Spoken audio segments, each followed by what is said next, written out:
ಪ್ರಿಯ ವೀಕ್ಷಕರೇ, ನಿಮ್ಮ ಸಂತೋಷನ ಕೋಟಿ ಕೋಟಿ ನಮನಗಳು. ಭಾರತ ಈಗ ಈ ವರ್ಷದ ಮೊಟ್ಟ ಮೊದಲ ಚಂಡಮಾರುತವನ್ನು ಬರಮಾಡಿಕೊಂಡಿದೆ ಸ್ನೇಹಿತರೆ. ಬಂಗಾಳ ಕೊಲ್ಲಿಯಲ್ಲಿ ಶುರುವಾದ ಚಂಡಮಾರುತದ ಕಾರಣದಿಂದಾಗಿ ದಕ್ಷಿಣ ಭಾರತದ ರಾಜ್ಯಗಳಲ್ಲಿ ಹೆಚ್ಚು ಮಳೆಯಾಗುತ್ತೆ. ಹೆಚ್ಚೆಚ್ಚು ಅಪಾಯ ಆಘಾತಗಳು ಉಂಟಾಗ್ತವೆ ಸ್ನೇಹಿತರೆ. ಅದರಲ್ಲೂ ಪೂರ್ವ ಕರಾವಳಿ ತೀರದ ರಾಜ್ಯಗಳಲ್ಲಿ ಭಾರಿ ಸಮಸ್ಯೆಗಳು ಉಂಟಾಗುವ ಸಾಧ್ಯತೆ ಹೆಚ್ಚು ಇದೆ ಸ್ನೇಹಿತರೆ. ಒಡಿಶಾ ಹಾಗೂ ಆಂಧ್ರ ಪ್ರದೇಶಗಳು ಸೈಕ್ಲೋನ್ ಎದುರಿಸುವ ದೃಷ್ಟಿಯಿಂದ ಎಲ್ಲ ಸಿದ್ಧತೆಗಳನ್ನು ಮಾಡಿಕೊಂಡಿದೆ ಸ್ನೇಹಿತರೆ. ಹಾಗಾದರೆ ಏನಿದು ಸೈಕ್ಲೋನ್? ಇದಕ್ಕೆ ಇಟ್ಟಿರುವ ಹೆಸರಾದರೂ ಏನು? ಇದರಿಂದ ಕರ್ನಾಟಕಕ್ಕೆ ಏನಾಗುತ್ತೆ?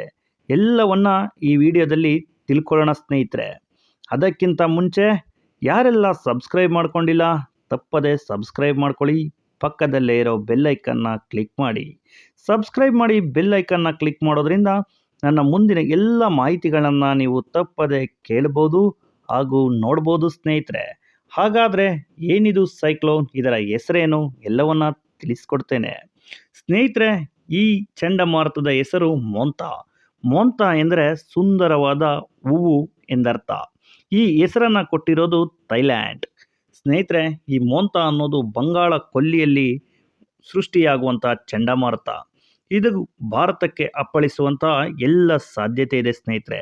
ಇದು ಭಾರತಕ್ಕೆ ಅಪ್ಪಳಿಸುವಂಥ ಮೊದಲ ಚಂಡಮಾರುತ ಅಂತ ಕರಿಬೋದು. ಇನ್ನು ಬೇರೆ ಬೇರೆ ಸಮುದ್ರಗಳಲ್ಲೂ ಕೂಡ ಬೇರೆ ಬೇರೆ ಚಂಡಮಾರುತಗಳು ಸೃಷ್ಟಿಯಾಗ್ತವೆ ಸ್ನೇಹಿತರೆ. ಅರಬ್ಬಿ ಸಮುದ್ರದಲ್ಲಿ ಸೃಷ್ಟಿಯಾದಂಥ ಶಕ್ತಿ ಎಂಬ ಚಂಡಮಾರುತ ಭಾರತದ ಕರಾವಳಿಗೆ ಅಪ್ಪಳಿಸದೆ ಹಾಗೆ ಹೋಯಿತು ಸ್ನೇಹಿತರೆ. ಆದರೆ ಈ ಚಂಡಮಾರುತ ಹಾಗಲ್ಲ.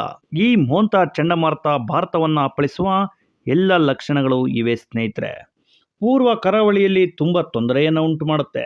ಒಡಿಶಾ, ಆಂಧ್ರ ಪ್ರದೇಶ, ಪಶ್ಚಿಮ ಬಂಗಾಳ, ಬಾಂಗ್ಲಾದೇಶದ ಕರಾವಳಿ ಭಾಗಗಳಲ್ಲಿ ಈಗಾಗಲೇ ಹೈ ಅಲರ್ಟ್ ಕೊಡಲಾಗಿದೆ ಸ್ನೇಹಿತರೆ.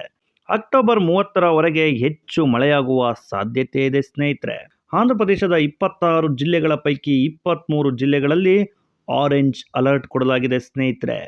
ಕೇರಳ, ಕರ್ನಾಟಕದಲ್ಲೂ ಹೆಚ್ಚೆಚ್ಚು ಮಳೆಯಾಗುವಂಥ ಸಾಧ್ಯತೆ ಇದೆ. ಅಕ್ಟೋಬರ್ 30ರವರೆಗೆ ಈ ಮಳೆ ಜಾಸ್ತಿ ಇರುತ್ತೆ ಸ್ನೇಹಿತರೆ. ಅದಾದಮೇಲೆ ಕಡಿಮೆ ಆಗ್ತಾ ಬರುತ್ತೆ. ಪಶ್ಚಿಮ ಬಂಗಾಳ ಕೊಲ್ಲಿಯಲ್ಲಿ ಹೆಚ್ಚೆಚ್ಚು ಚಂಡಮಾರುತಗಳು ಸೃಷ್ಟಿಯಾಗ್ತವೆ ಸ್ನೇಹಿತರೆ. ಅರಬ್ಬಿ ಸಮುದ್ರಕ್ಕೆ ಹೋಲಿಸಿದ್ರೆ ಪಶ್ಚಿಮ ಬಂಗಾಳ ಕೊಲ್ಲಿಯಲ್ಲಿನೇ ಹೆಚ್ಚು ಚಂಡಮಾರುತಗಳು ಸೃಷ್ಟಿಯಾಗೋದು.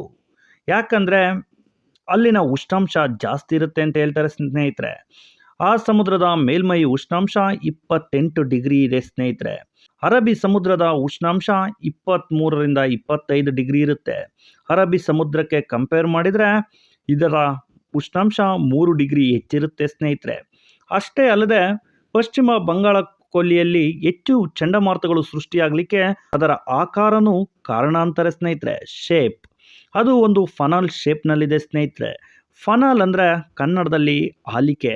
ನೀವು ಇಂದಿನ ಕಾಲದಲ್ಲಿ ನೀವು ನೋಡ್ತಾ ಇದ್ರಿ, ಕಳೆದ 15-20 ವರ್ಷಗಳ ಹಿಂದೆ ಸೀಮೆಎಣ್ಣೆಯ ಬಾಟಲ್ಗಳಿಗೆ ಸೀಮೆಎಣ್ಣೆಯನ್ನು ಸುರಿಲಿಕ್ಕೆ ನಾವು ಬಳಸ್ತಿದ್ದಂಥ ಆಲಿಕೆ, ಆ ಆಲಿಕೆಯ ಶೇಪಲ್ಲಿದೆ ಸ್ನೇಹಿತರೆ ಈ ಪಶ್ಚಿಮ ಬಂಗಾಳದ ಸಮುದ್ರ.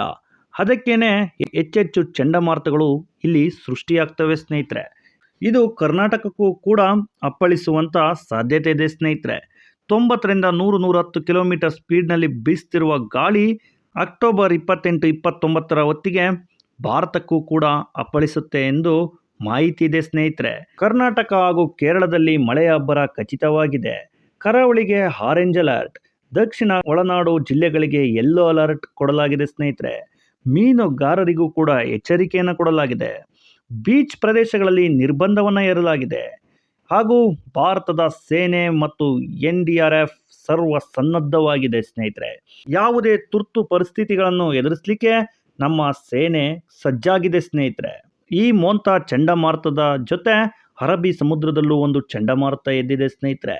ಈ ಎರಡು ಚಂಡಮಾರುತಗಳ ಒಂದು ಆಗಮನದಿಂದ ಏನೆಲ್ಲ ಅವಾಂತರಗಳು ಆಗ್ತವೆ ಅಂತ ಇನ್ನು ಕಾದು ನೋಡಬೇಕಾಗಿದೆ ಸ್ನೇಹಿತರೆ. ಅವಳಿ ಚಂಡಮಾರುತಗಳ ಆಗಮನ ಭಾರತಕ್ಕಾಗ್ತಾ ಇದೆ. ಎರಡು ಕಡೆಯಿಂದ ಚಂಡಮಾರುತಗಳು ಬರ್ತಾ ಇದೆ ಸ್ನೇಹಿತರೆ. ನಾನು ಕಳೆದ ಒಂದು ವಿಡಿಯೋದಲ್ಲಿ ಹೇಳಿದ್ದೆ, ವಾಣಿ ವಿಲಾಸ ಸಾಗರ ಡ್ಯಾಮ್ ತುಂಬಿದಂಥ ಸಮಯದಲ್ಲಿ. ಯಾರು ಇಂತಹ ಸಮಯಗಳಲ್ಲಿ ನಿಮ್ಮ ಪ್ರಯಾಣಗಳನ್ನು ಮಾಡೋಕ್ಕೆ ಹೋಗಬೇಡಿ. ಯಾವುದೇ ಒಂದು ಪ್ರವಾಸಗಳನ್ನು ಕೈಗೊಂಡಿದ್ದಲ್ಲಿ ಕ್ಯಾನ್ಸಲ್ ಮಾಡ್ಕೊಳ್ಳಿ ಸ್ನೇಹಿತರೆ.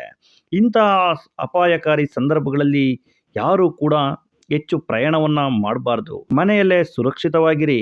ಸರ್ಕಾರ ಕೊಡುವಂಥ ಎಲ್ಲ ಸೂಚನೆಗಳನ್ನು ಪಾಲನೆ ಮಾಡಿ ಸ್ನೇಹಿತರೆ. ಯಾಕೆಂದರೆ ಈಗ ಬರ್ತಿರೋ ಚಂಡಮಾರುತ ತುಂಬ ಅವಾಂತರಗಳನ್ನು ಸೃಷ್ಟಿ ಮಾಡುತ್ತೆ ಅಂತ ಹೇಳಲಾಗ್ತಿದೆ ಸ್ನೇಹಿತರೆ. ಹಾಗೂ ಚೆನ್ನೈನಲ್ಲಂತೂ ಇದರ ಅಬ್ಬರ ಇನ್ನೂ ಜಾಸ್ತಿನೇ ಇದೆ ಅಂತ ಹೇಳ್ತಾ ಇದ್ದಾರೆ ಸ್ನೇಹಿತರೆ. ಆಂಧ್ರ ಪ್ರದೇಶನ ಬಹುತೇಕ ರಾಜ್ಯಗಳಲ್ಲಿ ಹೆಚ್ಚು ಮಳೆ ಆಗ್ತಾ ಇದೆ ಸ್ನೇಹಿತರೆ. ಇನ್ನು ಕೆಲವೇ ದಿನಗಳಲ್ಲಿ ಕರ್ನಾಟಕದಲ್ಲೂ ಕೂಡ ಇದರ ನಿರೀಕ್ಷೆ ಇದೆ. ಇನ್ನು ಅಕ್ಟೋಬರ್ 30ರವರೆಗೆ ಅಂತಲೂ ಈ ಮಳೆಯ ಅವಾಂತರಗಳು ಜಾಸ್ತಿನೇ ಇದೆ ಸ್ನೇಹಿತರೆ. ಆದಷ್ಟು ಸರ್ಕಾರದ ಸೂಚನೆಗಳನ್ನು ಪಾಲನೆ ಮಾಡಿ ಸ್ನೇಹಿತರೆ. ಇನ್ನೂ ಇದರ ಅಪ್ಡೇಟ್ಸ್ ಏನಾದರೂ ಇದ್ದರೆ ಮುಂದಿನ ದಿನಗಳಲ್ಲಿ ಕೊಡಲಿಕ್ಕೆ ಪ್ರಯತ್ನ ಮಾಡ್ತೀನಿ ಸ್ನೇಹಿತರೆ. ಇದುವರೆಗೂ ಯಾರೆಲ್ಲ ಸಬ್ಸ್ಕ್ರೈಬ್ ಮಾಡ್ಕೊಂಡಿಲ್ಲ ತಪ್ಪದೇ ಸಬ್ಸ್ಕ್ರೈಬ್ ಮಾಡ್ಕೊಳ್ಳಿ, ಬೆಲ್ ಐಕನ್ನ ಕ್ಲಿಕ್ ಮಾಡಿ ಸ್ನೇಹಿತರೆ. ನೀವು ಸಬ್ಸ್ಕ್ರೈಬ್ ಮಾಡೋದ್ರಿಂದಲೇ ಹೆಚ್ಚೆಚ್ಚು ವೀಡಿಯೋಗಳನ್ನ ಮಾಡಲಿಕ್ಕೆ ಸ್ಫೂರ್ತಿ ಆಗುತ್ತೆ ಅಂತ ಹೇಳ್ತಾ ಈ ನನ್ನ ವೀಡಿಯೋನ ಮುಗಿಸ್ತಿದ್ದೇನೆ. ಬಾಯ್ ಬಾಯ್.